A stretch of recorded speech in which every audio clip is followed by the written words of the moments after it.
Comme à l'accoutumée, chaque fin d'année scolaire, les élèves en classe d'examen se préparent à subir une série d'épreuves destinées à évaluer leur apprentissage.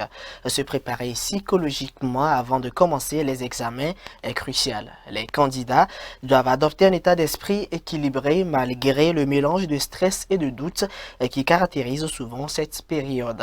Sur le plan psychologique, comment doivent-ils se préparer et dans quel état d'esprit doivent-ils être? On en parle dans ce dossier réalisé par Victorine Diagoué au récit de Christelle Wang. Stresser à l'idée de passer un examen est normal et humain. Les candidats doivent garder un état d'esprit positif et stable. C'est déjà la sérénité que l'étudiant ou l'élève doit avoir face à son examen. Et la deuxième posture aussi, c'est de pouvoir se poser la question, quelles sont les matières dans lesquelles je suis très bien et quelles sont les matières dans lesquelles il faudra que je puisse me renforcer. Et donc de pouvoir travailler les matières dans lesquelles il doit pouvoir se renforcer. Et la troisième des choses, c'est de ne pas trop se stresser. Bien que ce sont les périodes d'examen, il faudra que l'apprenant puisse se donner quelques temps libres, donc de pouvoir souffler un peu, donc de pouvoir penser à autre chose qu'à ses cahiers. Le dopage est à proscrire dans la préparation des examens. Selon le psychologue, cette pratique a des effets négatifs sur la santé. Je pense que c'est la mauvaise idée que de prendre des stupéfiants pour pouvoir réviser ou pour pouvoir être au top.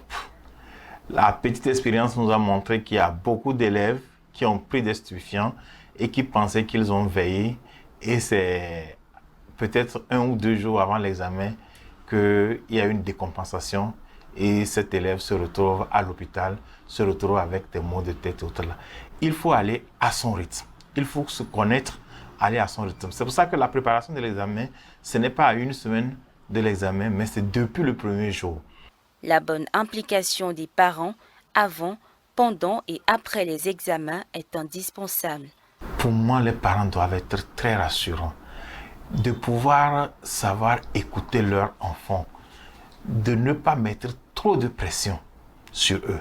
Quelquefois, la pression même des parents fait que l'élève risque de rater son examen. Donc, les parents doivent avoir un rôle, comme je l'ai dit, donc de conciliation, doivent être les premiers amis donc des enfants et doivent être aussi les premiers évaluateurs aussi de leurs enfants aussi, donc pour que les enfants puissent se sentir rassurés de savoir que un bon résultat sera très bien apprécié des parents, mais un résultat qui n'est pas très bien aussi peut être compris par les parents et les parents doivent accompagner dans ce sens. Une mauvaise préparation peut donner droit à l'échec.